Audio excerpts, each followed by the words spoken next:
Hello, everybody, to our Tagmarshal expert session. Our Metropolis Country Club is keeping their rounds on pace and members happy in a high traffic season. High traffic season you've all had. And here's a club that's done exceptionally well. So we're delighted to have Craig Thomas with us, the PGA head golf pro at Metropolis Country Club, New York. Craig, how are you? I'm doing great, Bobo. How are you doing today? Yeah, very well, thank you. And we also have another familiar face and friend in Bill Carroll, who is our Tagmarshal partnership rep in the Northeast. Bill, how are you? Where are you today? You've got so many homes, I've lost count. I'm actually at my home in the Berkshires, where it did snow last night. We got about an inch of snow. Thanks for having me, including me. Happy to be representing Tagmarshal for the last 18 months or so. And prior to that, I represented Carroll Studios for 6 years, selling awards. So I'm pretty familiar with most of the clubs and the personalities in the Met section, New England section, Jersey section. Big territory, but really proud to represent Tagmarshal and the product. It's a great company. Thanks, Bill. Yeah, you also, we're all for diversity, so we got another redhead in you on the team. We needed one more. All right, Craig, Metropolis, quite a household name in the New York Mets section. Why don't you do us a favor and do a quick intro on yourself and the club? Sure thing, Bobo. Like mentioned, my name is Craig Thomas, and I'm the head golf professional here at Metropolis Country Club. Just finished my 15th season here at Metropolis. I've been in the Metropolitan section for close to 30 years. Metropolis itself is going to be celebrating its Centennial Anniversary this coming year in 2022. So they've got a lot of big plans in place for that. Metropolis is probably very well known for the condition of its golf course. We have a superior superintendent, and he does a great job with his staff. They keep it in great shape, and they've had a history, myself not included in that history, of extremely talented and well-known head golf professionals, the likes of Paul Runyon, Harry Cooper, Jackie Burke Jr., and people from our area will be familiar with the name Bob Watson and Gene Borick. So big shoes to fill here, but we're doing our best. Thanks. There's also a very modest person on your staff named Craig Thomas, because I believe you're also a handy player and off to playing some senior tour events down in Florida in the next few days. Is that right? Yes, sir. Yeah, I'm heading down there this afternoon. The warm weather, as Bill said, we got a little dusting of snow last night, so it's time to pack up and get out of here. Well timed. Yeah, I got to visit Metropolis in 2019 when we could still travel and meet partners, and so on much easier. And it was fantastic to meet some of your team and also just get a bit of a tour. So delighted to have you here. And then there's also I know, or I've seen just in the crowd of attendees today, there's an old friend of yours in Les Schupak. Les is the former president of the New York Met golf PGA section, and he's been working with us on the PR front for a number of years now. Les, give us a wave in the chat if you would. Les's son is with the New York Times, I believe, so all the famous people that hang around us. Okay, thank you for the introduction. We've got a few points to talk through today, and thanks everyone for making some time. If you have any questions at any point, shoot them through in the chat or the Q&A, and we'll obviously try and answer as best we can. If you'll allow me a quick introduction to Tagmarshal, I'm Bodo Sieber, the chief janitor, as I always joke. Tagmarshal is a golf course optimization system. So we specialize in anything on-course operations and traffic management. We have tracked way over 20 million rounds of golf. I wouldn't be surprised if there was a 3 coming up here soon. I guess it's been a busy year for us too. Data is one of our key value contributors, and also collect a lot of it. And we are now working with way over 350 golf courses. We're very blessed in that we get to work with 30 of the top 100 in the US. So there's some of the household names here at Wingfoot, not far from where Craig's club is, in Oakmont. They were in a webinar with us about 8 weeks ago. Hazeltine hosting a Ryder Cup in the not too distant future. And then obviously also that's the private club section, then also some of the household resorts and they all have some key focuses. They want to provide the best possible player experience. They want to drive efficiencies and to want to optimize revenue, right? So those are all key business focuses in the game. We also take partners to the European Tour, so we get to add value in the tour space and learn there as well, and also partners to the USGA and RNA wherever we can, especially in the data field. We did track the World Amateur Champs that the RNA held at Portmarnock in Ireland, so that was a great and fun event that we got to help out and just adding value where we can. And we're delighted to have fantastic partners, including Metropolis Country Club. You are now in season 4 using the system, if I'm not mistaken. Is that right? That's correct. We just completed season 4. Yes. So there's lots of data to look back at, and also really great to see how the team and Craig have just kept getting better and better at what they do. For us to jump in, you mentioned the conditioning, and this photo speaks of that. Which of your holes is that there, Craig? That's the 7th hole here at Metropolis. Beautiful. And right now it's dusted in snow. So you have looked after literally hundreds of thousands of golf rounds at the club, and also previously at others, I'm sure. So what would you say are the key factors to the player experience out of this list here that are all important? Course design, course conditioning, clubhouse amenities, pace and flow of play, playing partners in my group, accessibility, tee times availability, and cost/value. What would you say, if you could only pick 3, which ones would you do right and which ones float to the top? I mean, I think being at Metropolis here, course conditioning has to rank very high on our list, along with the pace and the flow of play. And then I think everything else kind of falls behind those 2. But if I had to pick a 3rd, I might say accessibility and tee time availability as being our 3rd. Those would rank up there for us. And I'm sure that you're making great points. I'm sure that last one, tee time availability, is one that started to float up in 2020 and 2021, right? How's your traffic been compared to the normal years before that?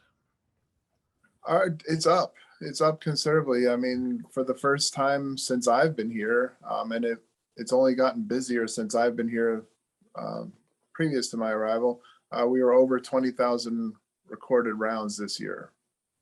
So for us, that's a lot. Considering when I first got here 15 years ago, we were hovering between 12 and 13,000 rounds regularly. Yeah, that's a huge difference and a much different landscape to manage. Craig, you mentioned course conditioning, pace and flow of play, accessibility, tee time availability as the top 3. And we've got a bit of research to share that comes out of the USGA. And they quizzed some 20,000 golfers and came out with a similar answer. So, no surprises, right? 82% of golfers say course conditioning is key. So this normally comes out top. And if you look at your budget, and you mentioned you've got a phenomenal superintendent, you also know that this gets a lot of attention at most clubs. And then very close to that, at 74%, is pace and flow of play. And in between actually is good things like accessibility, tee time availability is also highly ranked, and who's in my group. Don't pay me with that strange single with the red hair. Oh, Bill. I wouldn't want to be paired with you because you, I was you in my group because you take my money. So It's got nothing to do with your hair. So that's what the research says. And there is one other set of research that goes quite a bit deeper. This lady here on stage is Professor Christina Schoonover from the University of Wisconsin, and she is also the head of operations at Erin Hills, our very first partner that we've worked with, and they've been phenomenal leaders in this field, and also because Chris Schoonover is so knowledgeable as an academic, and she's really brought that into the golf management space. So this was at the Golf Innovation Symposium that was held in Tokyo in 2019, again that year that we could all travel. And what they found was that what they presented there is out of 1,000 touch points in a round of golf, and a touch point includes things like teeing off, driving through the gate, putting your clubs in the trunk, anything that's got to do with that, booking around, having a drink afterwards. All of these are part of the golf experience. And what they found is the worst thing that you can do for a tour golfer, the absolute low ranking, this frustrates me like nothing else in my golf life, is corrective pace of play actions. That's the overall worst score. Now, corrective pace of play actions normally in this understanding is somebody coming over and say, hey guys, you're slow, get on with it, right? And this is what golfers, just their brains malfunction because nobody wants to be called slow, right? At the same time, other people's speed, so if other people get in my way, that's equally as frustrating. Both are ranked so low. And then on the other side, positive marshal and ranger etiquette gets the absolute top score, higher than conditioning. So this seems like a very easy puzzle to solve. Craig, would you agree? Yeah, I would agree. I'd highly agree. We actually, I think 3 or 4 years ago, pace of play was starting to become an issue here. It was probably it had to be 5 years ago then. It was probably right before we signed on with Tagmarshal.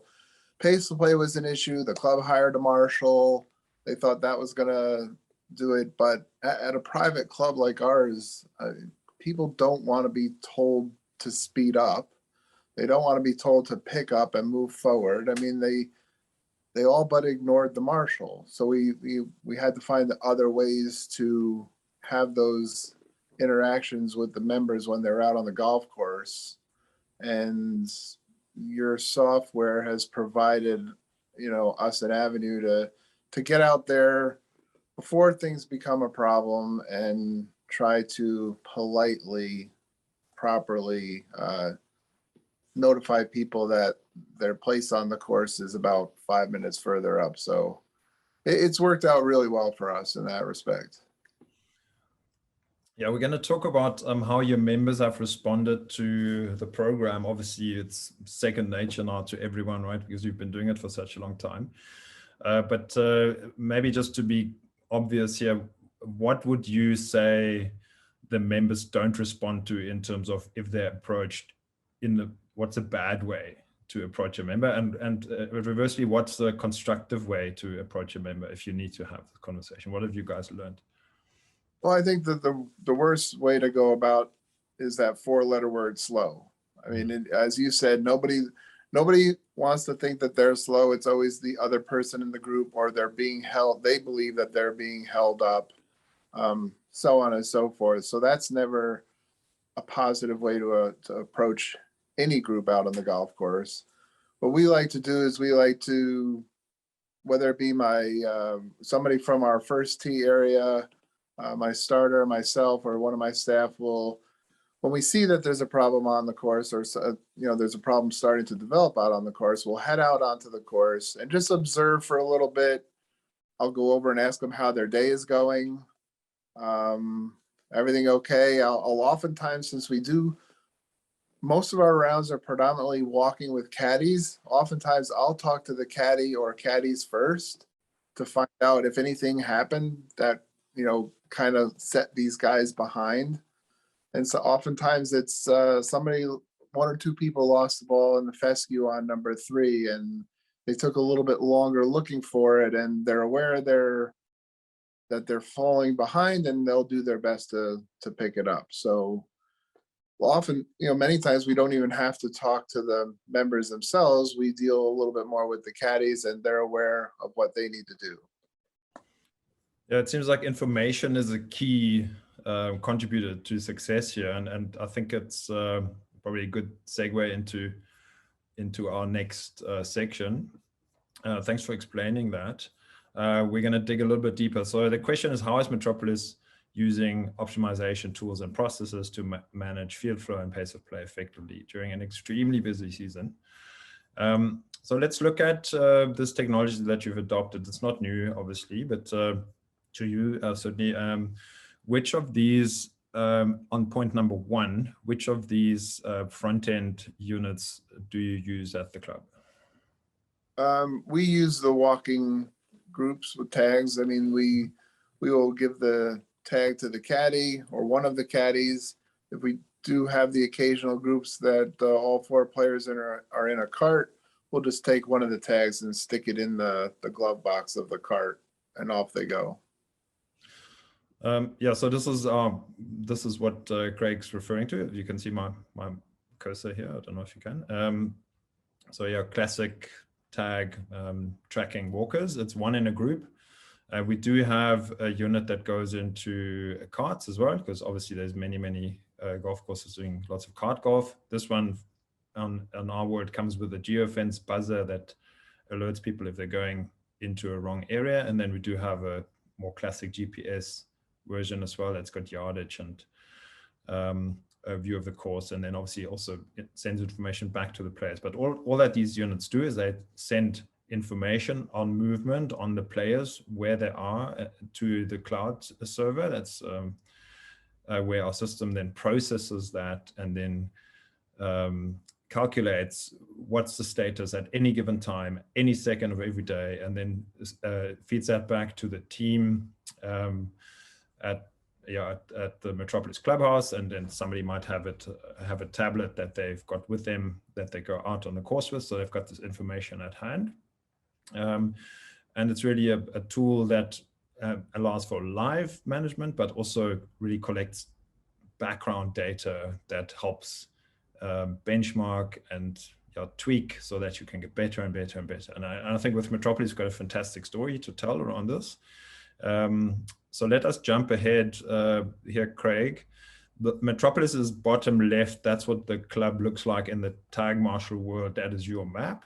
This is a made-up course. Unfortunately, obviously you snowed under now. There's no more traffic. So we just want to look at this club. It's a flip over Erin Hills.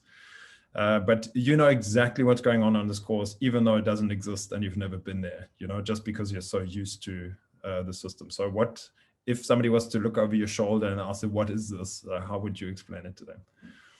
Well, the first thing we want to look at is the green numbers are all groups that are on the course and they're on or ahead of time. The yellow ones we see, 18 and 19, they are behind time, but they're being delayed by somebody in front of them. And the big, large magenta number 17, it tells us that group is actually delaying the groups behind them. So we like to start, when we start looking at issues out on the golf course, we want to try and catch them as early as possible. So although we do see up on the 14th hole, a magenta number 6 who's holding up the group behind them as well, we want to try to address the group number 17 first. So we would head out there if somebody hasn't done it already and find out exactly what happened. By clicking on the number 17, it'll pull up the history of that group. And we can see that the first 2 holes they were doing fine, but something happened on the 3rd hole. And the 4th hole was a little worse, and the 5th hole is now even worse. So that, again, I would talk to the caddies and say, listen, you guys got off to a good start. What happened on 3 and why is it getting only worse? Because they have now been over the allotted time per hole for 3 holes in a row. And then if need be, I'll just politely say to the guys, hope you're having a good day. Do what you can, see if you can kind of close the gap and catch up to the group in front of you. Again, not mentioning the slow word. The S word is not allowed.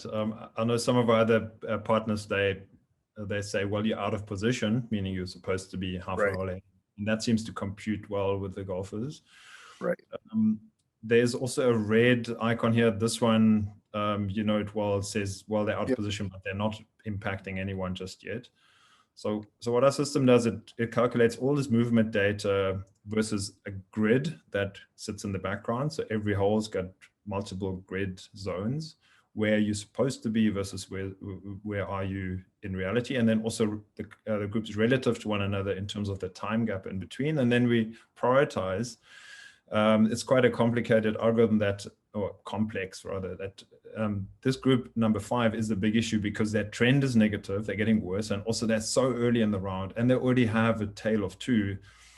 So that's exactly who you want to talk to. And I would guess, Craig, that if your team goes out and has a chat, you'd probably then also go to the groups behind them, who in a past life would have called the clubhouse and saying, we're being held up and where are you? You know, so Right. is that part of the strategy as well to put their minds at ease a little bit?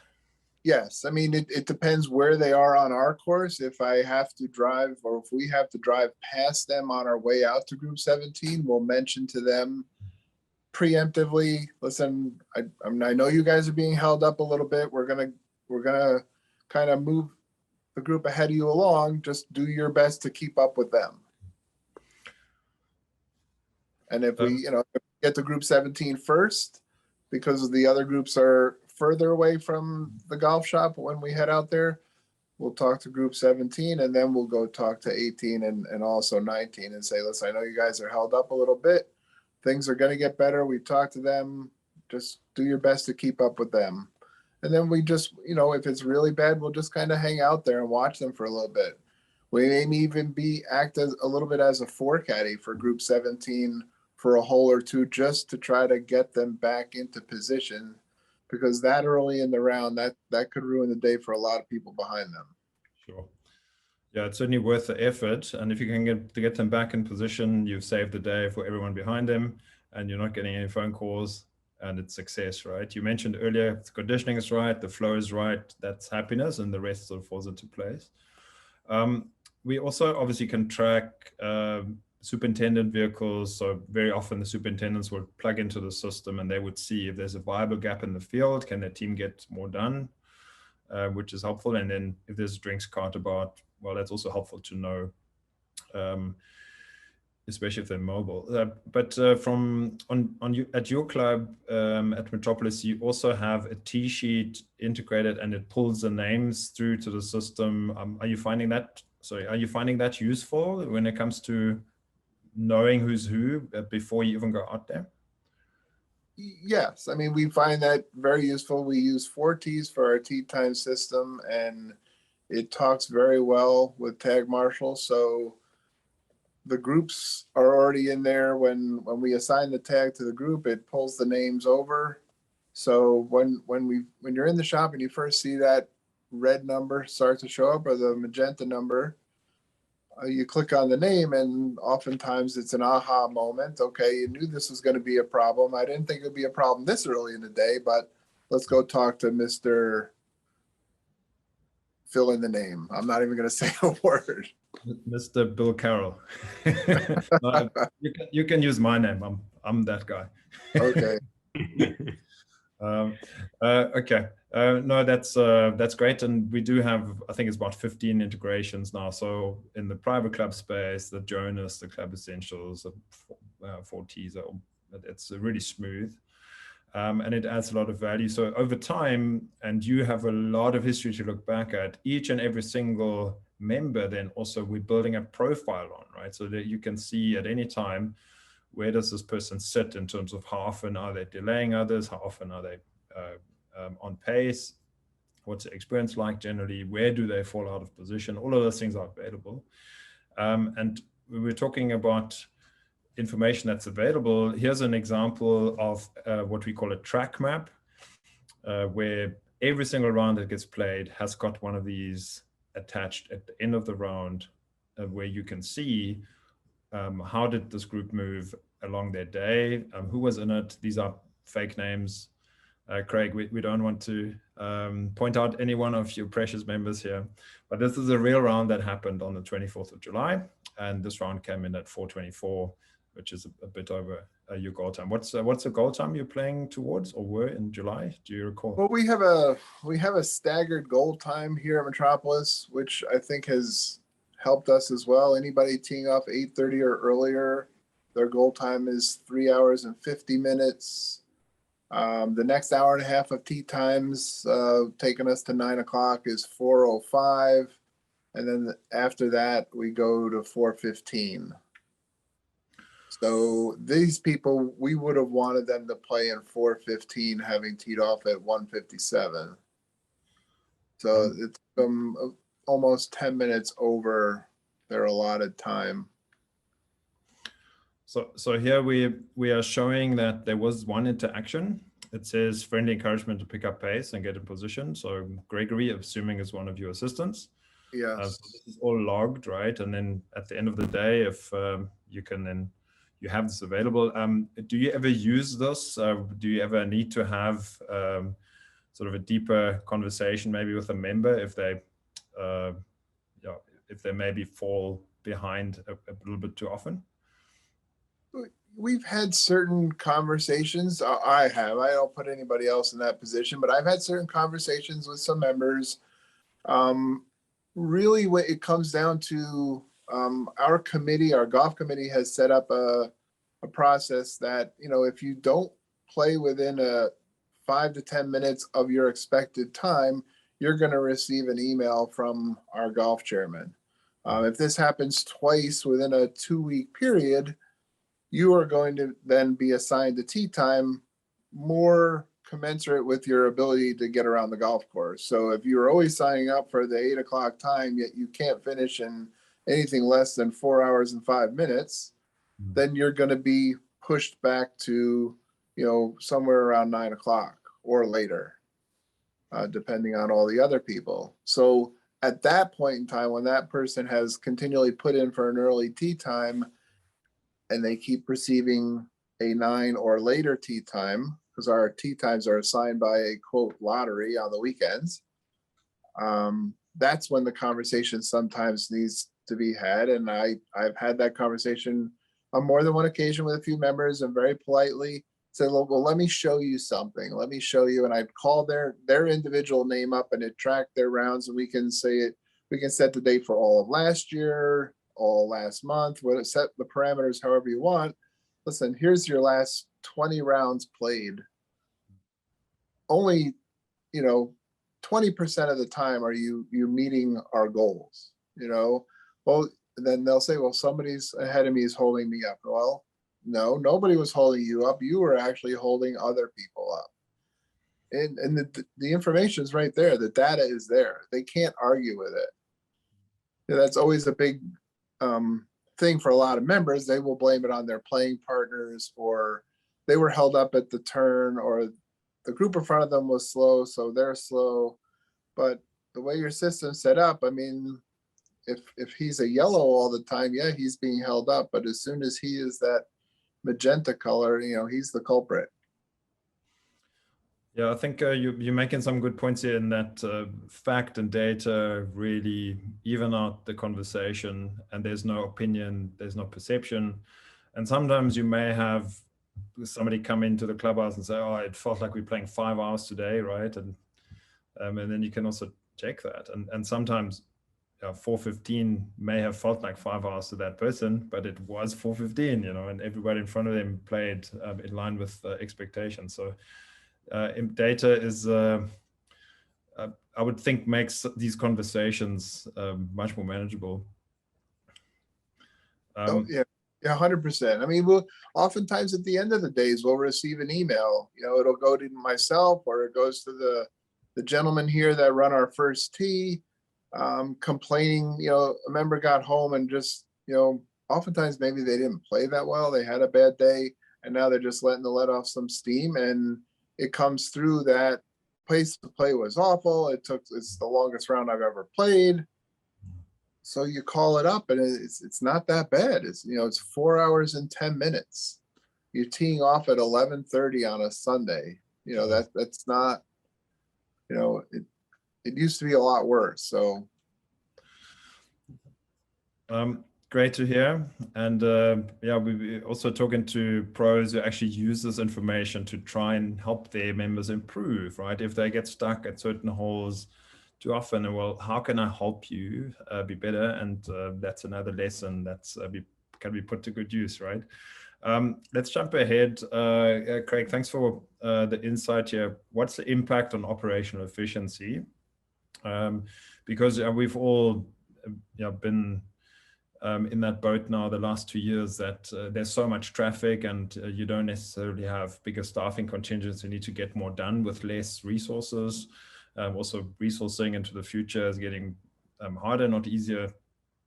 So let's maybe talk a little bit to how is it helping you be more efficient? You mentioned you used to have a marshal, assuming that's not the case any longer. And just in terms of how is it impacting your day-to-day to get things done better? Well, we take, you're correct. We don't have a marshal anymore. We felt as though just sending somebody out there for the sake of members seeing him was it was a waste of time and money. I mean, it just did not produce any results. We do take a lot of the information from people's rounds when we are, assigning tee times for the following week. We know who has historically our quicker players, our slower players, and we set the tee sheet up accordingly. And that helps us a lot. Because, when those first 2 or 3 groups of the day are playing in 3:30 and 3:20 to 3:40, it kind of gets everybody moving in a good pace. If that first group is coming in at 3:55 or 3:58, by 10:30 you're going to be in trouble. Yes. Yeah, I think over and above the live management that you do so accurately now and preemptively, like you said, I think understanding how your day flows and having that certainty has allowed you to deploy some key strategies, which we're going to look at some data now. But let me just quickly point out this is the Tagmarshal Analytics Hub, and it shows how Metropolis has played in July, which is a hugely busy month, right? 935 groups. Craig, would you say that you would time this by 3 or 3.5 in terms of the actual player volume? Or in July, is it close to a 4? What would you say in terms of actual players? I would say 3 is probably safe because Sure. While Friday, Saturday, and Sunday, we are mostly foursomes. Tuesday, Wednesday, and Thursday, probably foursomes are not the norm. A lot of twosomes and threesomes are heading out there. Got you. So just do a quick look here. So this is the entire month of July, every single day here, tracked as how did it run versus the goal time. So Craig mentioned they have a dynamic goal time or variable goal times, but it still averages out to 4:09 if you look at how it's spread out across the day. We should look at the detail just now, but you're coming in at 3:53. So you're well under that, and that in a hugely busy month.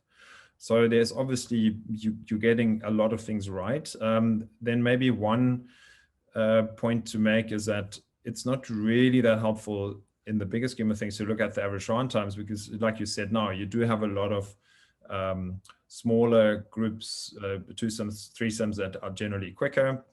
So we don't want those quicker rounds to hide the slow rounds, right? So one of the things that Tagmarshal looks at, what's the breakdown on a per group level of groups that are really quick, 30 minutes or more quicker than the goal time. And then goal time here is green and then slow. And it shows here that you have 95%, literally 95% is on pace of within 10 minutes, which is what anyone would sign off on that. That's a great flow. And only a very small portion is just slightly over. And that might be on your busiest days. That might even have been a tournament. But well done to you and the team for executing so well for your members and also really having that certainty. And down here is a hole by hole stats, where every hole is split into the tee box, fairway, and green, and then we can see how does it run versus assumptions. And are there holes that are going over, and you are pretty close here on all of them. And sometimes it goes completely against the initial assumptions of a club management team. But having that data, and then many clubs also use this then to make changes. That might be a different setup, that might be making a hole easier, making a hole tougher, just to balance things out. Is that something that you've taken into consideration? And what of this data do you look at? So let me jump back on a day-to-day or month-to-month or maybe end-of-season reporting basis, and is it helpful to the club? We look at the hole by hole more at the end of the season. At least we have looked at it in the past at the end of the season to see if we needed to adjust our goals on any particular holes. When we first started with you guys, we probably tweaked it 3 or 4 times since then. You can see how the 9th hole kind of slows down, which if that particular hole, it's a very short par 3, not a big deal, but it's right. It ends right here at the golf shop, and the halfway house is here, and the restrooms are in the golf shop. So that all just kind of adds to the amount of time before they kind of get back out there on the course. And then the 10th, 11th, and 12th holes are all fairly difficult holes. So that 4-hole spread right there with all that red showing is not, we don't like to see that, but we just kind of live with it right now. Yeah, but in fairness to you, the data is very unforgiving. If it's 10 seconds over, it'll switch to red, right? So this is really actually marginally over. And you can see that you have already made adjustments.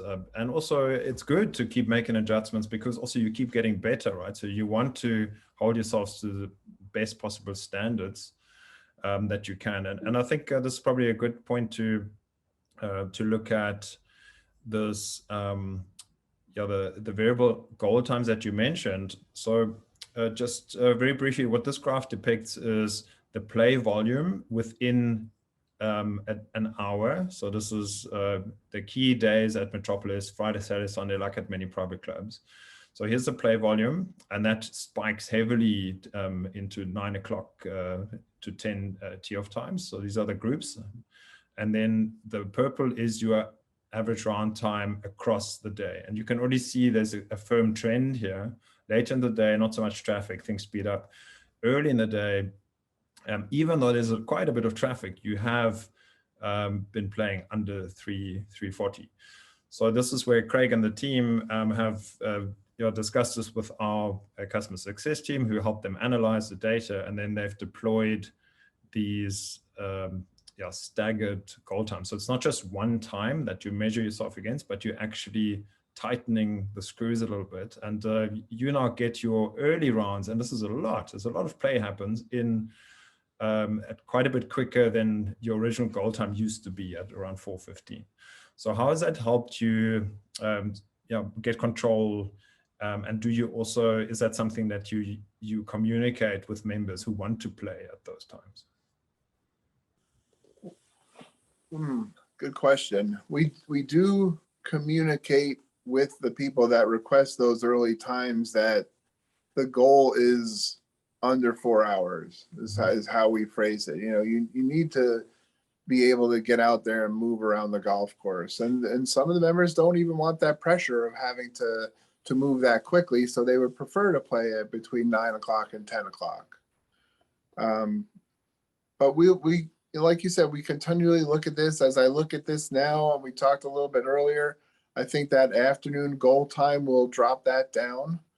We may even drop, instead of going from 4:05, maybe we go from 3:55 to 4:03, and then from 10:30 on, we just leave it at 4:10, and we don't go to 4:20 because it doesn't look like nobody ever got near 4:15, let alone 4:20. So I'll have a conversation with our committee and show them this slide, and I think they'd be very happy to move it lower.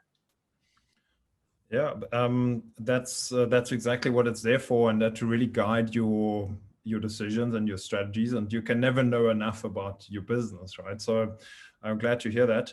I think what's probably worth mentioning is that this is really the sum total of a lot of little things that the team at Metropolis does right every single day. So it's not about massive changes, it's about getting the small things right continuously, and then you keep getting better and better and better. And to show that, here's 2018, which was a regular old year at Metropolis, 119 groups tracked, you mentioned ×3, so that's a single day. And now 2021, you have 34% more traffic. So at any other club with 34% more traffic, you would expect the round times to go up and things to start to choke up out there. But what you have been able to deliver for your members is the contrary. You're actually faster than you ever were, 12 minutes faster, even though you've got 30% more traffic. If we had this magic wand and on my way to work, there's 34% more traffic and I get through 12 minutes quicker, I was like, please sign me up. How much can I pay to be in the fast lane? So I think that goes to show that over time, yeah, you really drill down into these little details and you're just so good at it now. And well done to you. And so what we do across the close to 400 clubs that we work with, we benchmark this and we look at who's doing really well versus the traffic versus how long the course should be playing. And then we actually award a certification of excellence almost. And this year you guys really shot the lights out with this because you really put renewed focus on it because you knew that you were going to be so busy. So this is a fantastic achievement for you. Would you say that it's been incredibly hard work to get this done, or has it been quite smooth for you and the team? No, it hasn't been incredibly hard work. It is just having to pay attention to, keep your eye on that screen throughout the day. We have a gazebo over by our first tee area. So they have 2 monitors in there. One always has 4 tees running. One always has the Tagmarshal screen running. So we are very aware of what's going on out on the golf course. And then the same thing here in the golf shop. We have 2 screens at the front counter. One is always got our point of sale up and running on it. In the background, the Tagmarshal is up on that. And then the side screen up there at the front counter always has the Tagmarshal thing on it. So, we'll just always, just refresh it, look at it. The girls in the shop know that if they see, they don't even know golf. None of them play golf, but they know that red and magenta circles are not good. Mm-hmm. So if I'm not around, and as long as I'm not out there on a lesson and they know I'm available, they'll reach me on the radio and they'll let me know that Mr. So-and-so's group on the 3rd hole is already red. So then I'll, take the appropriate actions. Nice. It makes it sound so easy.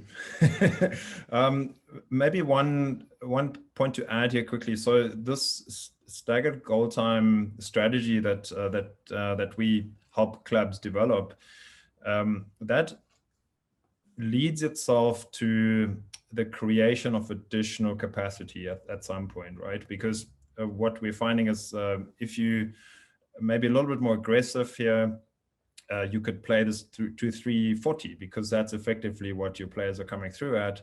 Well, now you are 30 minutes quicker than later in the day in 30, and that means that people are moving quicker across Metropolis. So what a lot of clubs then start doing, they tighten their intervals a little bit in that segment. And guess what happens? You're freeing up time. You've got 1 more tee time available, 2 more tee times available. Like I mentioned earlier, we were on a call with Oakmont recently, and they did that so successfully this year. They're in the same, they're 4 years in or 3 years in. And they said, we have so much demand on play. We now realize we can create a fantastic experience for everyone, and we can create more capacity for players. So they had 2,000 additional rounds that they could make available just by tweaking this a little bit. And they want to look at more. They started on certain days of the week just to test it out, and now they want to roll it out across the entire week next season. So this is where you're really getting into the bigger opportunity that of what you can uncover with data. And obviously at a daily fee course, well, now you're talking a straight profit line. opportunity here, right? So for you, it's about, can we create the best possible experience, and can we get more members out when it matters? At the Adify course, it's about revenue. But speaking about members, yeah, I remember it well. This is a beautiful clubhouse portion. How have your members and guests responded? Maybe thinking back initially when you got going, but also this season, not an easy one, you know, so much traffic. What's the buy-in like from the members and guests, and how's that worked out for you guys? Seamlessly, it's worked out very well. We took in a bunch of new members in the past year to year and a half, and some of our, you know, longstanding Metropolis members had some very big concerns that the course was getting too crowded, and rounds were going to take too long and things of that nature. So the rounds aren't taking the time that they thought they would. So that's been a great thing. The tee sheet is definitely more crowded, so there's no denying that. We are getting a lot more play, but people don't mind teeing off at a later time if they know that they're still going to get around in that 4-hour time frame. Whereas, you know, it used to be once you teed off past 11 o'clock, you were in for 4.5 or longer. And I don't know why. You know, perhaps we just never paid attention to it. You know, they didn't need to, because it wasn't that busy. When you're playing 12 to 13,000 rounds a year, I mean, it's not that busy out there. Sure. Craig, one of your colleagues over at Hampton Hills Country Club, he mentioned recently in a conversation, he feels 2021 is the last season of forgiveness. So what he meant by that was 2020, everyone was just so glad that they could go out and play golf after being locked up. And in 2020 and 2021, now there is still a lot of traffic, and there's more competition, I suppose, for those tee times. But still, we're happy that we have this outlet, like we can play a bit more golf than we used to. But he felt that 2022, people's expectations and what they're asking of the clubs in terms of service levels is going to go back to what they're used to from when it wasn't quite as busy. And because they might think, well, I've got other things to do again. And also, you now have had enough time to prepare for more traffic and so on. What is your sense on that? And obviously, you're well in the running for having done everything right for your members. But do you think you might be onto something? Our management team felt that 2020 was the last year of forgiveness, to be quite honest. So we came into this year knowing that we were going to be busy, having taken in a lot of new members. And 2020 was a crazy year. And then 2021 was about the same. So yeah, I think, you know, we've all had to do more, offer more services with less staff and less things at our disposal. So I think people just expect it now. I mean, it's not, they don't want to hear you're understaffed. They don't want to hear, you know, there's not money in the budget for this or not money in the budget for that. You gave them everything they wanted through this terrible year and a half. And in their mind, this is over. Yeah. You know, the club has made a point that we are budgeting and forecasting for 2022 to be, you know, that this whole mess is behind us. Mm-hmm. And we just have to be ready for everything that they're going to throw at us. I think he hit the nail right on the head there. Nobody's expectation level is going down. Sure. But look, the bright side is obviously opportunity, right? What would we have given for a growth burst like that? And also, especially more younger members and more new players joining the game. It's a blessing, and we're probably very fortunate to be one of the few industries that's actually been able to grow. So now we have to just do the right thing for everyone, and especially also accommodating newer players and finding that middle ground. And I think you guys have done a phenomenal job this season, and you just keep getting better. So, but now it's time for a break. You are heading south to play a few tournaments, I believe. Yes, yep. I just finished packing my clubs this morning and catching a flight this afternoon. So Nice one. it's time to go relax a little bit. We had one Q&A question about what is needed to do an integration into a T-sheet. Yeah, so it normally works via API. Let us know, and then we can give you some information. And the bottleneck's normally not on our side, but it might be on your existing T-sheet. What API systems do they have that we can plug into? I'm very happy to talk. Thanks for the question. If there are any other questions for Craig, please shout. Bill, what have you learned? You're the expert on the New York golf. You play too much golf up there, just be honest. Not playing any golf right now, unfortunately.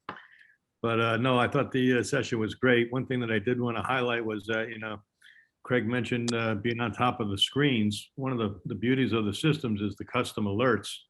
I don't know if we really touched on that, but you can set the system up in several different ways to get high alerts, low alerts, robocalls, text messages, emails. You don't even need to be at the course to get a notification if someone's behind play or breaking a geofence, that kind of thing. So that's a very valuable benefit that goes with the system. Yeah, good point. Efficiency is, we can always look for a little bit more, a little bit better, right? And the sum total of it then really makes a big difference. Okay, yeah, I'm not seeing any more questions pop up. We have tried to caddy you through this in a good time. I think we've done really well. Craig, thank you so much for your time and the insight. And well done again to you and the team for this phenomenal season. It results in 34% up in traffic, and you bringing down your round times and making everyone happy. I hope that you can use this data in your and feed it back to your club leadership, because it really goes to show that the effort has paid off for all the members and all the many rounds that we've played. But now you must enjoy a fantastic break, and then we hope to. Are you heading down to the show? Seeing that you. Yeah, we're excited to go back to the show, so we will be there. Nice, that'd be great. Yeah, shake some hands, check what's new. It's not going to be quite as big, but we all have maybe a little bit more time to engage and interact. So yeah, we're looking forward to seeing you down there. Have a great break, and thanks again for your time.